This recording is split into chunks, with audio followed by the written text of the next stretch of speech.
بەناوی خی گەورە و میهرەبان دەستگای خێرخوازی بەخشین لەژێر دروشمی فەسەلی لڕەبیکە وەنحەر پرۆژەی قوربانی لە هەر چوار ڕۆژی جەژنی قورباندا ئەنجام دەدات. ئێمە لە دەستگای خێرخوازی بەخشینەوە داوا دەکەین لە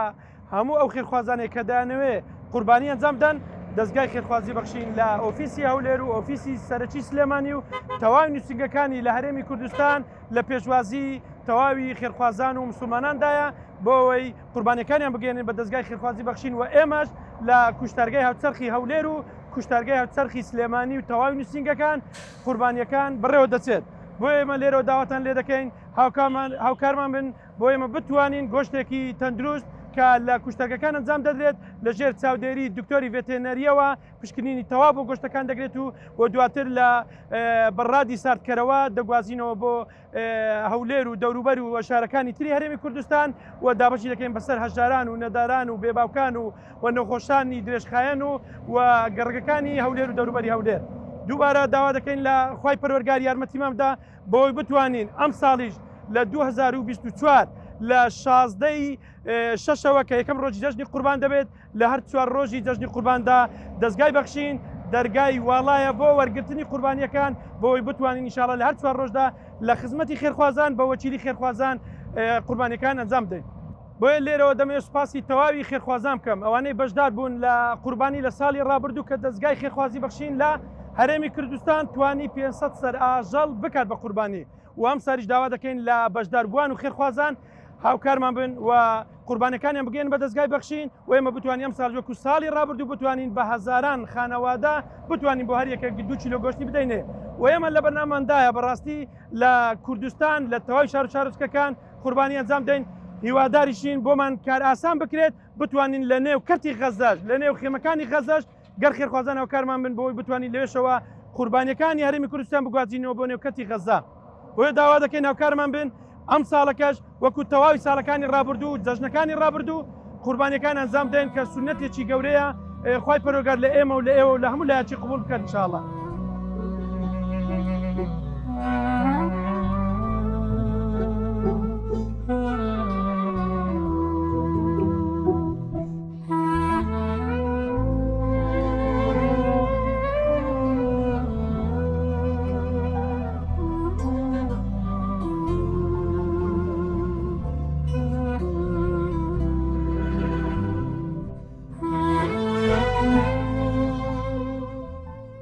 دیارە بەڕێزان ئێمە چەند ڕۆژێکە وەکو لێژنەیەک لە دەستگای خێرخوازی بەخشین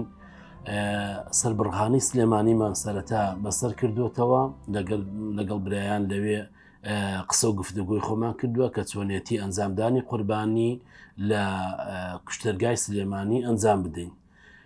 دەستخۆشیمان هەیە بۆیان و دوای ئەوەش هەر ئەم لێژنە چەندین خاوەن ئاژەڵی بەسەر کردوێتەوە کە بتوانین بەڕاستی ئاژەڵێکی جوان تەندروست و مەرجەکانی قوربانیشی تیا بەرجەستەوە بێ بتوانین بگەڕین بەسەر ئەمانە کامی کە گونجاوی شاڵە ئەمانە پەسەند بکەین بۆ ئەو بەڕێزانەی کەیەن لە دەستگای خێرخوازی بەخشین پرۆسی قوربانی ئەنجامەدەن. لە سەعات 9 ڕۆژی یەکەم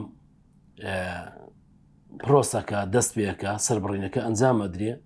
دیارە ئێمە ڕۆژی دووەم دەست دەکەین بە جیاکردنەوەی لەبەر ئەوەی لە ڕووی تەندروستیەوە ئەبێت چەند سەعاتێک لە ناو بەڕادەکانە بمینێتەوە. ڕۆژی دووەمی من دەست دەکەین بە پرۆسەی جیاکردنەوە و بەشکردنی بە ناردنی بۆ ئەو شوێنانەی کە بەڕاستی ئەمە پێشتریش هەر بەدواداچوومان کردووە کە ئەم شوێنانە بەڕاستی مستەحەقی ئەوەن کە ئەم قوربانیە بگاتە ئەو شوێنانە و ئێمە بەڕاستی ئەم پرۆسەیە دەستگای خێرخوازی بەخشین لەژێر دروشمی فەسەلی لڕەبیکە وەنحەر ئێمە بچەندین ساڵە ئەم پرۆسە ئەنجامەدەین ئەم پرۆژەی دەستگای بەخشینە بەردەوامە ئەم پرۆسە ئەنجامەدەین و بەڕاستی ئەتوانین بڵێن تەجروبەیەکی چاکمان هەیە و لەگەڵ ئەو برایانی سەربڕخانە بەڕاستی دەستخۆشییان لەکەین زۆر هاوکارمان بوونە و دەستخۆشیش لەو بەڕێزانە ئەکەن کە یەن ئەو پرۆسە لە دەستگای بەخشین ئەکەن بە قوربانەکانیان لێرە ئەەکەین دەستخۆشییان لێەکەین و کە متمانیان بە ئێمە بەڕاستی ئێمە ئینشاءالله و هەرواشە جێ متمانەی ئەوانین و بەڕاستی بەم شێوازە بە شێوازدە ئێمە کە ئەنجامی ئەدەین شێوازێکی زۆر تەندروستە و ئەم خەڵکەی لەوێ لە قەسابەکان لە کرێکارەکان کە ئەم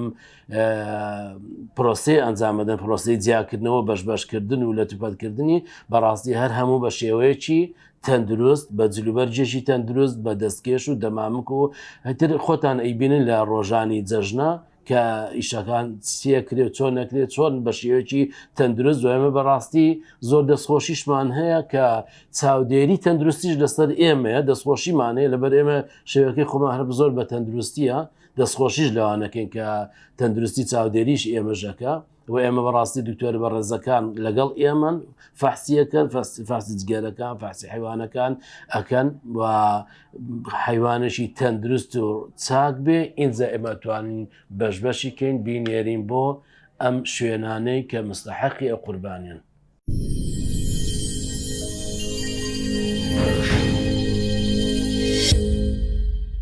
ئێمە وەکو ئیدارەی کوشتارگای هاوچەرخی سلێمانی ئەم ساڵیش هەڵستین بە کردنەوەی کوشتارگای سلێمانی بۆ مەراسیمی قۆچ و قوربانی هەموو 4 ڕۆژەکە کراوەیە و ئێمە لەگەڵ ڕێکخراوی خێرخوازی بەخشینە عەقدمان کردو بۆ ئەم ساڵ کە ئەوان لە 2016 حیوان و ڕەشەوڵاخیان بۆ ئێرە بە شێوەیەکی جوان و تەندروست بۆیان سرە بڕین و لە لای خۆمان ئێڵنەوە بە هەموو فلتەرەکانی فەحس و دکتۆرا تێپەڕێ هەتا ئەگەینەوە ئەو شوێنەی خۆیان لە سێمانی بەساری بەڕادی خۆمان بۆیانە بینەوە داوا لە هاوڵاتیانەکەین ئێمە ئەم ساڵیش هەر 4 ڕۆژەکە کوشتارگای سلێمانی کراوەیە بەڕووی هاوڵاتیانە. ئێمە زۆر سوپاسی ڕێکخراوی خێرخوازی بەخشینەکەین کە لە 2016 کوشتارەکانیان نێن بە لای ئێمە وەکو یەکەم ڕێکخراو بوون کە پەیوەندیان بە ئێمەوە کردووە هەموو ساڵێک ئەیهێنن لە کاتی خوانە عەقدیان بۆکەن سەرایان بۆگرن هەموو ئیشەکانیان بە شێوەیەکی تەندروست و جوان لە ڕێگەی هۆبەی پزیشکی پێنتێنەری کوشتارگاوە تێ ئەپەڕێت جوان بۆیان دینەکەی بۆیانە بینەوە ئەو شوێنەی کە خۆیانیانوێت کار کەسێک کە حیوان بێنێ بۆ کوشتارگای سلێمانی پێشە فەحسی پێشتر بڕنی بۆ کرێ هەر ڕێکخراوی خێرخوازی بەخشین ڕێکخراوەکانی تر هەر ڕێکخراوێک بێنێ پێشە لە دەرەوە پێش ئەوەی سەر بڕێ فەحسێکیان بۆ کرێ پێڵێن فەحسی پێشتر بڕین ئەگەر ئەو ئاژەڵە شیاوی سەربڕین بوو ئەوە داخڵە کرێ ئەگەر شیاوی سەر نەبڕین نەبوو لەی وەرناگیرە و دکتۆرەکان ئاگادانێکەوە کە ئەم ئاژەڵە شیاوی سەربڕین بێ بە هەر هۆیەک بێتر لاوازی بێ نەخۆشی بێ ئەوان تەبعاً ئیشی خوان و ئیشی خوان.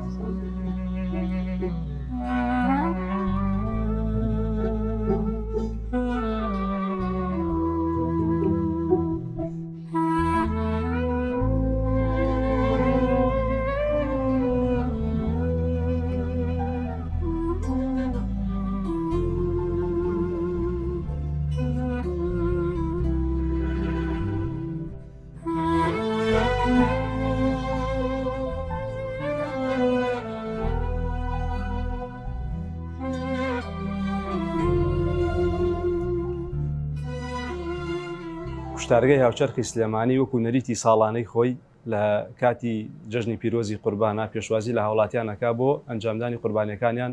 بە شێوازێکی زانستی و شارستانیانە. خۆشبەختانە بەرنامەی بەخشین ڕێکخراوی بەخشینێکێکە لەو ڕێکخراوانەی کە ساڵانە وەکو نەریتێکی جوان قوربانیەکانی هێناوە لە کوشتارگای نوێی سلێمانی ئەنجامی داوە. ئێمە دەستخۆشیان لێەکەین کە لە ژێر ڕێنمایەکانی بەڕێوەبەرایەتی ڤێتەرنەری سلێمانیە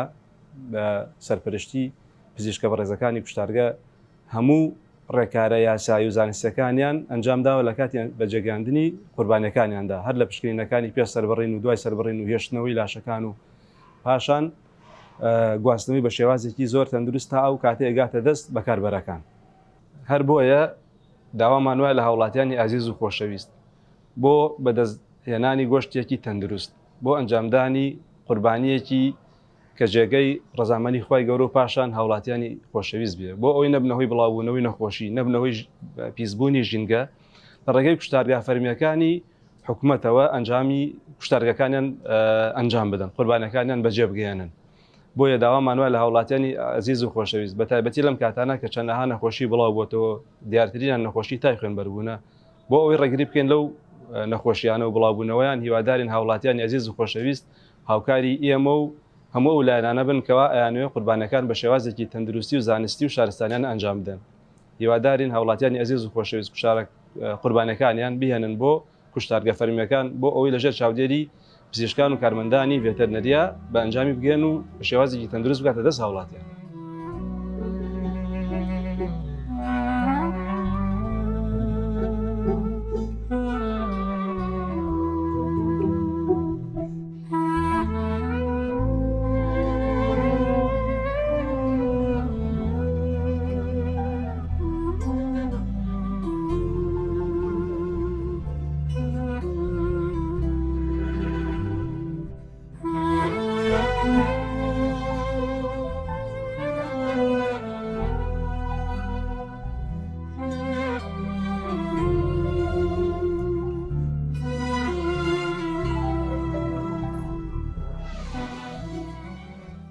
بەناوی خوای گەورە وەکو ساڵانی ڕابردوو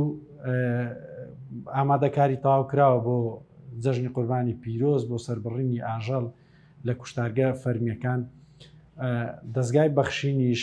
بەخشینی خێرخوازیەکە لەو ڕێکخراوانەی کە ساڵانە بەر لە کاتی دەستپێکردنی قوربانی هەماهەنگی تەواومان لەگەڵ دەکەین بۆ ئەوی بتوانین گۆشتێکی تەندروست تەسلیمی دەست هاوڵاتیان بکرێت لە ڕێی دەستگای خێرخوازی بەخشینەوە. هەر بۆ ئەو مەبەستا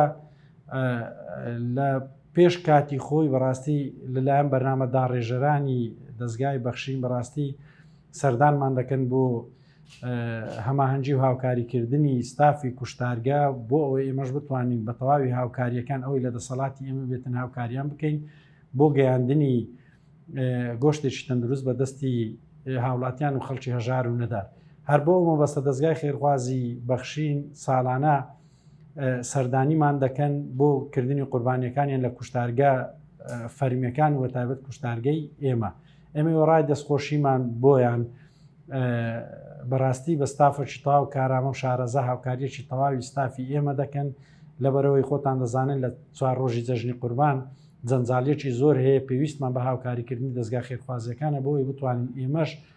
هاوکاریان بکەین و لە هەندێک کاریش بەڕاستی بێ بەرامبەر کارەکانیان بۆ بکەین لەبەرەوەی تەواو دڵنیان کە کارەکانیان 100% خێرخوازی و مەبەستیان دابینکردنی گۆشتێکی تەندروستە بۆ فەقیر و هەژارە.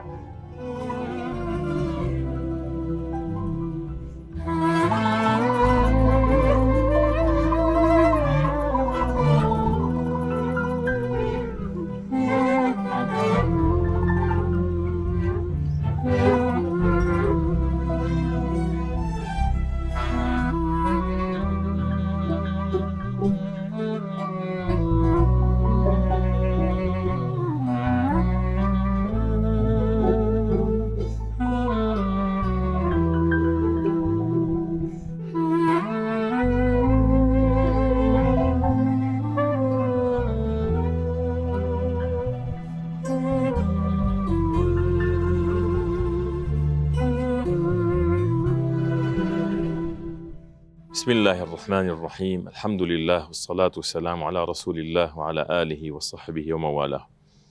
یەکێک لە عیبادەت و پەرستشە زۆ گەورەکان بریتیە لە سەربڕینی ئاژەڵ بۆ خوا و لە پێناوی خوای پەروەردگار تەبارەکە وتعالە. و ئەو جۆرە سەربڕینانەی کە ئینسان ئاژەڵێک سەربڕێت لە پێناوی خوای گەورە سوبحانەهو وتعالە چەندین جۆری هەیە. یەکێک لەو جۆرانە بریتیە لە ئەلئوضحیە واتە قوربانیکردن. قوربانیکردن بریتیە لە عیبادەت و پەرستنێکی تایبەت بە سەربڕینی ئاژەڵێک لە پێناوی خوای گەورە سوبحانەهو وتعالە لەو ڕۆژانەی کە بۆ ئێمە دیاری کراوە کە لە ناو ڕۆژەکانی ساڵدا تەنها 4 ڕۆژمان هەیە کە ئینسان دەتوانێت قوربانی تیا بکات. ئەوانش یەوم النەحر واتە ڕۆژی جەژنی قوربان و 3 ڕۆژەکەی تر کە پێی دەوتر ئەیام التەشریق لە ناو کوردەواری خۆمانە مەشهورە بە 4 ڕۆژی جەژنی قوربان. لەم 4 ڕۆژەدا ئینسان دروستەکەوە ئاژەڵ سەر ببڕێ و قوربانی بکات و لە پێناوی خوای گەورە سوبحانەهو وتعالە. طبعا قوربانیکردن ئەمر و فەرمانی خوای گەورەیە. هەروەکو لە قورئانی پیرۆزدا دەفەرمێ بسم الله الرحمن الرحيم إنا أعطيناك الكوثر فصل لربك وانحر إن شانئك هو الأبتر. لە ئاەتی دووهەمیدا خوای گەورە دەفەرمێ فصل لربك وانحر واتە نوێشکە بۆ پەروەردگارت و قوربانیشی بۆ بکە و ئاژەڵی بۆ سەر ببڕە. و خوای پەروەردگار دەفەرمێت قوربانیکردن جعلناها لكم من شعائر الله بەڕاستی ئەمە شعیرە و دروشمی خوای پەروەردگارە سوبحانەوە وتعالە کە بۆ ئێوەی داناوە کە لە چەند کاتێکی دیاریکراوداوە لە چەند ڕۆژێکی دیاریکراودا ئێوە قوربانی دەکەن و ئاژەڵ سەر دەبڕن بە خوای پەروەردگار جعلناها لەکم من شعائر الله بەڕاستی لە شعیرە و دروشمە گەورەکانی ئیسلامە بۆیە پێغەمبەرمان صلی الله علیه وسلم لە چەندین فەرمودەدا هانی مسلمانانی داوە بۆ ئەنجامدانی قوربانی و عەبدوڵای کوڕی عومەر خوای لە ڕازی بێ دەفەرمێ پێغەمبەری خوا عەلەیهی سڵات وسەلام 10 ساڵ لە شاری مەدینەیە ماوە هەتا وەفاتی کرد لەو 10 ساڵەدا هەموو ساڵێ قوربانی کردووە و هەروەها قوربانیکردن ئینسان بۆ خۆی بۆ خێزانی بۆ منداڵەکانی و بۆ تەنانەت ئالوبەیت و کەسەکانشی ئەوانشی کە مردوون دەتوانێت بۆیان بکات بەم شێوازە کاتێکەوە جەژنی قوربان دێت لە بەیانیەکەیدا طبعاً کاتی سەربڕینی قوربانی لەکەیەوە دەست پێ دەکات لە دوای ئەوەی کە نوێژی جەژن کرا ئیتر کاتی قوربانیکردن دەست پێ دەکات وەکو عەرزمان کردم بەنسبەت کاتەکەی لە دوای ئەوەی کەوا نوێژی جەژنی قوربان کرا نوێژی لە دوای نوێژی بەیانی بە تقریبا 2 ساعات اینجا کاتی قوربانیکردن و سەربڕینی ئاژەڵ دەست پێ دەکات هەتا 4ەم ڕۆژی جەژن پێش بانگی ئێوارە دەتوانی ئاژەڵەکە سەربڕیت جا بە ڕۆژ بێت یان بە شەو بێ هەر دروستە خۆت ئاژەڵەکە سەر ببڕیت یان کەسێ بکەی بە وەکیل بڵێ کاکگیان من بۆم ناکرێت تۆ بڕۆ لە وەکیلی منە بۆم سەربڕا هەر دروستە یان بڵێ وەڵڵاهی من ماڵی فەقیر و هەژار زۆر نازانم بەڕێستان وەکیلی من بن لە وەکیلی منەوە ئەو ئاژەڵم بۆ سەربڕن بۆم ببەخشنەوە ئەمەشان هەر دروستە سنە دوایە ئینسان ئەو ئاژەڵی کەوا ئەیکات دەیکاتە خێر و سەدەقە لە پێناوی خوا لە باشترین و چاکترینەکان بێت هاوڵانی پێغەمبەر ساسم دەفەرمون ئێمە نوسەمین الأضحیە ئاژەڵی قوربانیمان قەڵەو دەکرد یعنی چۆن دەڵێ ئاژەڵێکی دابەستە ئاژەڵێک کە خزمەتیان دەکرد بۆ ئەوەی کە یعنی ئاژەڵێکی جوان و قەڵە و چاک ئەمە هەدیەکە دیارەیەکە عیبادەتێکە تۆ ئەیکەی بۆ خوای گەورە سوبحانەوە وتعالە ئینسان بەڕاستی دەبێت ئەم هەدیە و دیارەیە کە دەیکات لە باشترینەکان بێت ئینسان ئەم قوربانی کەوا ئەیکات وەکو خوای گەورە فەرمی وەفەدەیناه بذبح عظیم ئەمە فیدیەیە فیدەی لە ساغی خۆت و خێزان و مناڵەکانتە فیدەی لە ساغی خۆت و خێزان و مناڵەکانتە و من داواکارم بەڕاستی هەموو مسلمانان هەرێکە لە ئاستی خۆیەوە ئەو کەسەی کە توانای هەیە ئەم شعیرە و دروشمە گەورە بەرجەستە بکات چکە بەڕاستی ئەمە خێر و پاداشتی گەورەی تایە بۆ خۆمان و خێزان و مناڵمان و بە وڵاتیشمان بەگشتی لەبەر بەڕاستی ئەمە لابەری بەڵاو دەرد و مشکلە و نەهامەتی و ناڕەحەتی لەسەر خۆت و خێزانەکەت کە لە شارێکا بەڕێژێکی زۆر ئەنجام بدرێت ئینشاءالله ئومێد وایە خوای گەورە بەڵاو ناڕەحەتی زۆر لەسەر وڵاتیشمان دوور بخاتەوە لەبەرەوە هەر ئینسانێکەوە خوای گەورە سبحانه وتعالى ناز و نعمەتێکی پێدا بۆ نمونە کەسێک خوای گەورە مناڵی پێدا حوتمی بۆ کات چیەکە ئاژەڵی بۆ سەربڕێ کەسێک سیارێکە کرێ کەسێکەوە خانوویەکە کرێ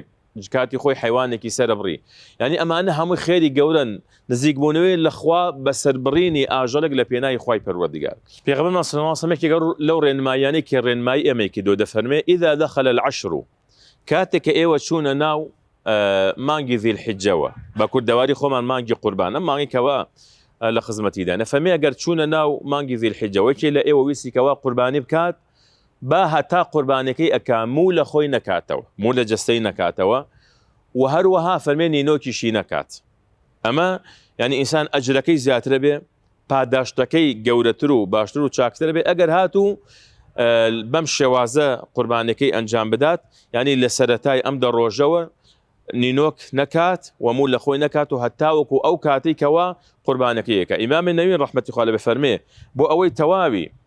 ئەندامەکانی و تەواوی هەموو وەکو دەڵێ موویەکی نینۆکی هەمووی لەگەڵ ئەنجامدانی قوربانەکەی خوای پەروەردگار ڕزگاری کا لە ئاگری دۆزەخ بەئیزنی خوای گەورە لەبەر ئەوە ئەمە ئینشاءالله فەزلێکی زۆر گەورەیە کە ئەگە موسڵمانان هەوڵمەند لەگەڵ ئەنجامدانی قوربانەکەیان ئەم سونەتە گەورەی زیندوو بکەنەوە یە خاڵی تریشێکە گرنگە ئاماژەی پێ بکەین بەڕێزدان مەرج نییە ئینسان ئیلا قوربانی لە ماڵی خۆ تابیکەیت لە هەر شوێنێکە کە بکرێ و گونجاو بێت دروستە ئینسان کەوا قوربانەکەی تێدا بکات لەبەر بەڕاستی دینی ئێمە دینێکە لەگەڵ پاک و خاوێنیە لەگەڵ نەزافەتایە کابرا دەڕوا قوربانیەکە عیبادەتێکی زۆر گەورە بەلام لەو لاوە بڕوات ئەمانە ئانی پیس و چەپەڵی و بۆنێکی ناخۆش و ناڕەحەت لەو سەرجادە و گەڕەکانە بڵاوە بێتەوە ئەمە پێچەوانەی ڕێنماییەکانی ئیسلامە ئەمە هۆکارە بۆ بڵاوبوونەوەی نەخۆشی و ناڕەحەتی لەبەر ئەوە کاتێ تۆی بەڕێز لە شوێنێکی گونجاوە لە هەر شوێنێکا بێ لە هەر شوێنێکا بێ مهمە شوێنێکی گونجاو بێ شوێنێکی پاک و خاوێن بێت کەسێک ئاژەڵەکە بۆ سەرەبڕێت زۆر دروستە ئەمە کارێکی شەرعیە هەنێک کەس پێی وایە ئیلا دەبێت لە ماڵەکەی خۆتا سەربڕی خوێنەکە لەوێ بڕێژیت حتا ئەمە تەعاً هەندێک عرف و عادەتی جاهیلیە دەبوو دەچن خوێنەکەیان ئەدا لە دیواری ماڵەکە و لە بەزێشت ئەمانە پێچەوانەی ڕێنمایەکانی ئاینی پیرۆزی ئیسلامە بەڵکو ئەمە فەزلی خوایە سوبحانه وتعالى لەسەر ئێمە ئینسان لە هەر شوێنێکە ئاژەڵەکەی بۆ سەر برن دروستە ئینشاءالله جێگەی خۆی ئەگرێت بەڕاستی بەڕێزان خاڵێکی کە ئێمە زۆر گرنگە ئاگامان لێ بێت ئەویش ئەوەیە لەم ڕۆژانی کەەوە ئێمە واین تێدا کە پێی دەوتێت نۆمینەی حاجیان و لە ڕۆژی دەهەمی کە دەکاتە بڵێن دەی ذیلحیجە کە ڕۆژی جەژنی قوربانە کە پێغەمبەر صلی الله علیه و سلم ناوینەوە ئەفضل ئەیامی دنیا گەورەترینی ڕۆژەکانی دنیا ئەم دە ڕۆژەیە بە تایبەت ڕۆژی دەهەمی کە ڕۆژی جەژنی قوربانە باشترین و چاکترین عیبادەت لەو ڕۆژەدا سەربڕینی ئاژەڵێکە لە پێناوی خوای گەورە سوبحانه وتعالى وەکو ئیمامی ئەحمەد ڕەحمەتی خوا لێ بێ دەیفەرموو بەڕاستی ئەم لە باشترینی ئەو هۆکارانی کە ئینسان نزیکە بێتەوە لە خوای پەروەردگار کە سونەتی پێغەمبەرانی پێشووتریش بووە ئەوەی کە ئینسان ئاژەڵێ سەربڕێ لە پێناوی خوای گەورە یەکی لەو خێرە زۆر گەورانە ئەوەیە تۆ دڵخۆشیەک خەندەیەک بخەیتە دڵی مسلمانێکەوە یعنی گەورەترینی خێر و سەدەقە چێ ئیدخال السروری على المسلم دڵی مسلمانی خۆشکە خۆشێک بخەرە دڵی مسلمانێکەوە لەبەرەوە تۆ کاتێک کە ئاژەڵێک سەربڕی دڵی خێزان و مناڵەکانت خۆش دەکەی دڵی خزم و کەسوکارت خۆش دەکەی دڵی کۆمەڵی خەڵکی فەقیر و هەژار خۆش دەکەی بەوەی کەوا بەسەریانەکەیتەوە باوەڕتان بێ بینەرانی بەڕێز زۆر کەس هەیە لە خەڵکی فەقیر لە خەڵکی هەژار لە خەڵکێک کە نەخۆش لە خەڵکێک کە کرێچیە کە ئەوانە زۆربەی زۆری معاناتەکانی لای مامۆستای ئاینی باز دەکەن باوەڕتان هەبێ یعنی نەک بە چەندین مانگ بە ساڵ و بگرە زیاتریش ناتوانێت کەوا گۆشت بکرێت بەتایبەت لەو کاتەدا کە گۆشت گرانە و خەڵکی یعنی فریان ناکەوێت مەعاش وەکو پێویست نییە وەکو پێویست فریان ناکەوێت کرێخانووی بدا عیلاج بۆ نەخۆشەکەی بکرێت چی بکات لەبەرەوە بەڕاستی خێرێکی زۆر گەورە ئەمەیە ڕەنگە وەکو لە ساڵانی پێشووتریش بۆ کەسانێک دێنە پێشەوە دەڵێن کاکەیان ئەمە مەکەن یا ئەو پارێ بڕۆ بیدە بە کۆمەڵێ خەڵکی فەقیر و هەژار و یا بیدە بە ماڵێک و دوو ماڵ ئەم حیوانە سەرمەبڕێن ئەم ئاژەڵە بەڕێزان لەم چوار ڕۆژە دەکەوە لە پێشمانە هیچ خێرێک هیچ سەدەقەیەک هیچ چاکەیەک هیچ عەمەلێکی ساڵح گەورەتر نییە لە قوربانیکردن بۆ خوای پەروەردگار ئەوە خاڵی یەکەم خاڵی دووهەمینیش زانایان ڕەحمەتی خوان لێبێت لەسەر کۆمەڵێک فەرمودەی پێغەمبەری خوا عەلەیهی سڵات وسەلام کە فەرموویانە ئیلا ئەگە کەسێک خوای گەورە دەسەڵاتی پێدا دەبێ هەموو ساڵێک قوربانی بکات یا ئەیوهە الناس